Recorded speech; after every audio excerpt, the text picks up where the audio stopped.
Good afternoon, everyone. It's Tuesday, March 4th at about 3:05.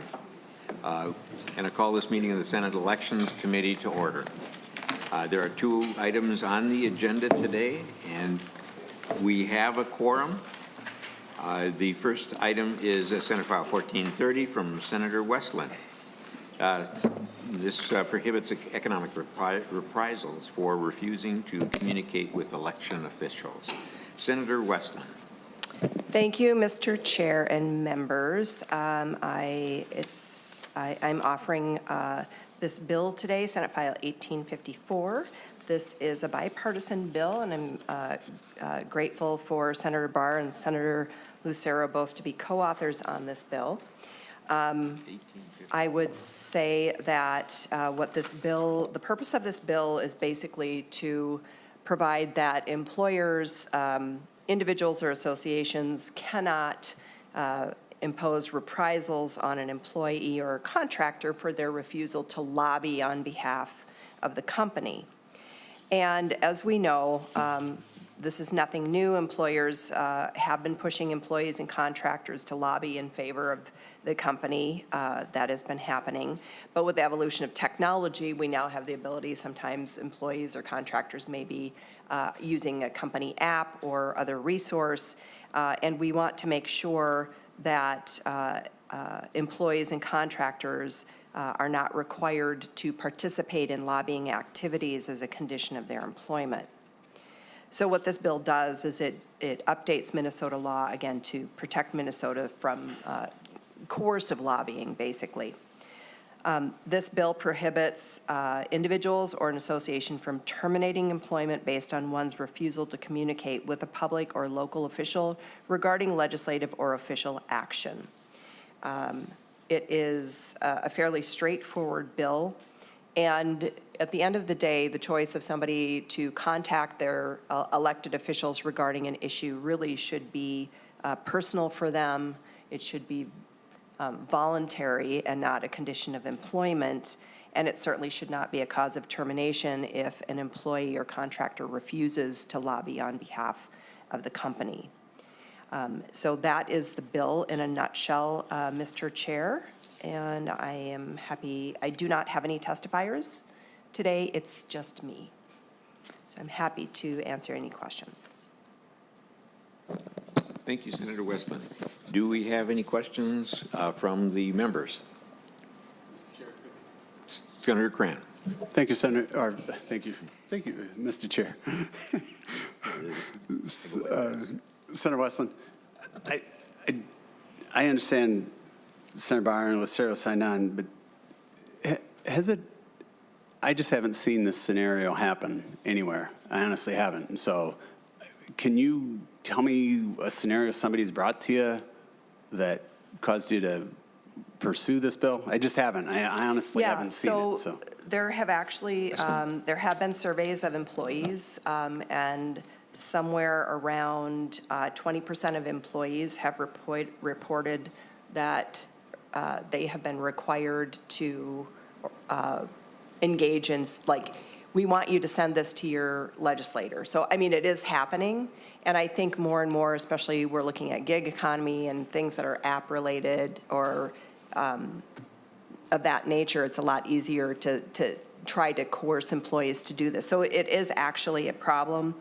In 2011, Delta apparently was encouraging their employees to participate in a fly-in to Washington, D.C. to lobby their congresspeople.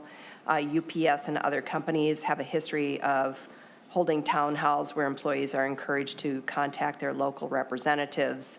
And so, again, with advancing technology, it's just made it easier for companies to try to ratchet that up beyond just encouraging people, but rather requiring them to do it. And we just want to make sure that if an employee chooses to do that, that's fine. It should be voluntary, but they shouldn't face any kind of reprisals for doing that. So it is happening, and we just want to make sure, at least in the state of Minnesota, that people feel free to lobby or not lobby based on their own desires. Thanks. Mr. Chair. Senator Westlin. I'm sorry, That's okay. Senator Grant. Thank you, Mr. Chair. And so in our world then, to cover public union jobs and state jobs as well? Okay. As long as it covers them all, I'm good. So thank you. Yep, there are no carve-outs. Senator Westlin. Thank you. I'm sorry, Mr. Chair. There are no carve-outs. Thank you. Senator Limmer. Thank you, Mr. Chair. Senator Westlin, in looking over this legislation, could one, I'm going to give you an extreme example of what could happen. Could someone be hired as a lobbyist for a corporation and then use this to refuse to lobby for the corporation Nope. and be legal about it? Mr. Senator Chair and Westlin. Senator Limmer, so if you look at subdivision B, which states specifically the section does not apply to compensation for employment if it is a bona fide occupational qualification. So if you are hired as a lobbyist, that is in fact your job, right? So, and that's language that's already in the statute. Okay, thank you. Mr. Chair, one other question. Senator Limmer. Senator Westlin, could one apply this, a person who didn't want to lobby on behalf of their union, their labor union, would this apply to that as well? Mr. Senator Chair, Senator Limmer, I think Senator Coran asked that question, and Oh. this does apply. This applies across the board. There are no carve-outs. Okay. Thank you. Senator Marty. Mr. Chair, thank you. Yeah, this is a good bill. I remember many years ago, I worked for a company where they didn't threaten to retaliate against, but they were asking every employee to write letters back then to, it was a federal level issue, and it was an expectation of a lot of employees, you had to do this or else. And I don't know if what happened if somebody refused, but it was pretty strong pressure. So I think this is very appropriate, and I'm glad it applies across the board. Thank you, Senator Marty.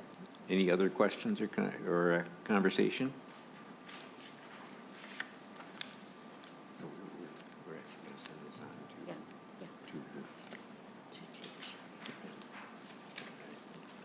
Okay. Senator Westlin moves that Senate File 1854 as amended. No, it's not amended. Senator Westlin moves that Senate File 1854 be recommended to pass and referred to the Judiciary and Public Safety Committee. All in favor, say aye. Aye. Aye. All opposed, nay. The motion passes. Thank you, Mr. Senator Chair, Westlin. and Senator Barr wasn't here when I mentioned this, but I want to thank both Senator Barr and Senator Lucero for co-authoring the bill. We had 14:30. Yeah. The next bill is from Senator Boldon. It's Senate File 1915, and it's for Campaign Finance Board study. And Senator Boldon, do you have an A1 amendment? This is its first committee, and it would be an author's amendment.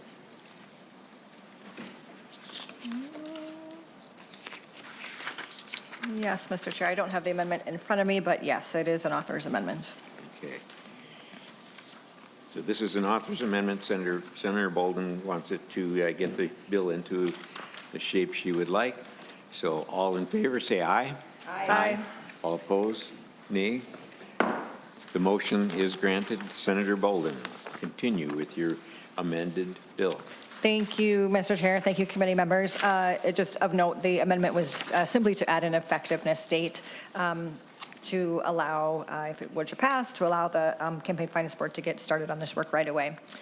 So this, members, is a relatively simple proposal. This bill asks the Campaign Finance Board to study the voluntary spending limits that apply to candidates who take part in Minnesota's public campaign financing programs. These programs are incredibly important. Both the public subsidy program and the PCR are meant to ensure that regardless of what we look like, where we come from, or how much money is in our pockets, voters have a say in deciding their leaders, not only at the ballot box, but through investment in their campaigns. And public financing programs create more opportunities for candidates who truly represent our communities, regardless of how many connections they have to wealth, a chance to run and win. And so, as you are likely all aware, when candidates choose to participate in these programs, they agree to abide by certain campaign spending limits. These limits are set in statute and increase with every general election based on the Consumer Price Index or through legislative change. While this system has been in place for decades, I will note that those limits have increased by around 37% over the past 2 decades. Meanwhile, the actual campaign spending has skyrocketed. In 2020 alone, about $162.7 million was spent on elections in Minnesota. This is a 400% increase compared to 20 years ago. I'll also note the last time, so the limits go up, as I said, with inflation, but the last time the limits were really looked at or changed substantially legislatively, outside of inflation alone, was 2012, 2013, so quite some time ago. Our voters are frustrated. They worry that our elections are being bought by billionaires and wealthy special interests, and the voices of candidates running for office can feel drowned out by outside spending from IEs and super PACs. So revisiting our campaign spending limits can strengthen our trust in public financing programs and encourage more candidates to use them. These programs allow candidates to spend less time fundraising and more time connecting with constituents and listening to their communities. At the same time, public financing helps balance the scales by reducing the influence of wealthy donors and special interests, putting more power back in the hands of all Minnesotans, constituents and candidates alike. So, members, again, this is a relatively simple bill. I don't have an outcome in mind. The bill does not propose an outcome. It just proposes a study that the Campaign Finance Board would take a look at the current spending limits and, make then recommendations back to us based on their findings. Thank you, Senator Boldon. Member discussion. Any questions from the members? Senator Krantz. Thank you, Mr. Chair. And Senator Boldon, most of this information is already available. Campaign finance, if we just ask them, they already have the information. I just don't know. Many of us have requested pieces of this data continuously since we got here. Could we just ask them to do it? I don't know why we need to have a bill. It just, I got the explanation. But it just doesn't, it seems like most of that data is there, that we could just request it. And then from a survey, if we're going to survey them, we could do an email. We know or have emails, I think, for the vast majority of anybody who's interacted with campaign finance. If we were going to survey, and then the survey, it doesn't describe what the survey questions would be. So would campaign finance just randomly survey them on questions they'll just determine to be most useful for them? Senator Boldon. Thank you, Mr. Chair. Thank you, Senator Krantz, for the question. So I think a couple of things. Certainly, we each can individually email the Campaign Finance Board and, ask the questions that are of interest to us or meaningful to us. I think this is a bit different and really wanting sort of a coordinated response. And what we're asking them to look at is, and I'll also say, is the information there? Yes. I think that the ask is for them to sort of analyze that, collate that, and then come back to us with some recommendations. So, things that they would look at would include, which candidates participate by, abide by the limits and which, how many don't, including historical trends. What is the spending by candidates who don't participate in the program, including on independent expenditures? What do campaign finance limits look like in other states, including whether states distinguished by highly contested races or other races? So I think there's a number of things that would be useful to sort of collate together and sort of gather that information in one place versus sort of, individually us asking, these questions separately. Mr. Chair, quick Senator Krantz, follow up. Thank you, Senator Boldon. And I think you just described, most of it is already here. And I think the statewide or the nationwide is useful, but I think we could do that with an email to NCSL, who could get us all of that nationwide information versus having to pay Mr. Sigurdson and his team to use their resources to do so. They would likely use that resource as well. So I'm not sure what we're looking for. And I agree with you on I think it is there, right? We already have it. 86% of the people agree to the subsidy, or at least the last information that's available publicly. And then we already have all the information for those that didn't agree, what those spending was, if it's, just so we know, which is all public data already. I get aggregating it to make it simple to read.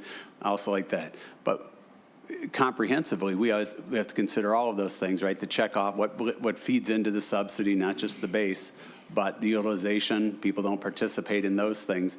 I think those are kind of for us to figure out how do we get them to encourage them to utilize it as well, so we can have more people stay within those spending limits and agree to the subsidies. So I'm okay, Mr. Chair, and I appreciate it, Senator Boldon. Thank you. Thank you, Senator Krantz. Senator Limmer. Mr. Chair, I had the same concerns that Senator Coran had. I just think that all of this is pretty much available on public record. I don't know if we have to write a law every time we want to look up something, but that's the only concern I have. Thank you. Thank you, Senator Limmer. Senator Westlin. Thank you, Mr. Chair and Senator Boldon. If I'm understanding this correctly, it's not just the gathering of information, but ultimately the purpose of gathering the information in subsection 6 is for the board to be able to make recommendations regarding the current spending limits. Senator Boldon. Thank you, Mr. Chair. Thank you, Senator Westlin, for the question.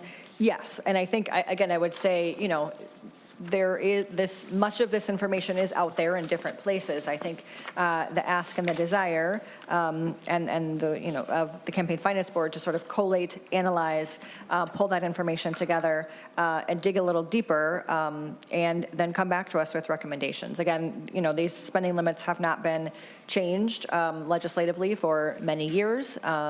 Should they be? I don't know. It seems like relevant information for this committee to have as we are making decisions moving forward. Thank you, Senator Boldon. Any other questions? This bill would be laid over for possible inclusion in the omnibus bill. And that is all the business we have for the day. So the meeting is adjourned.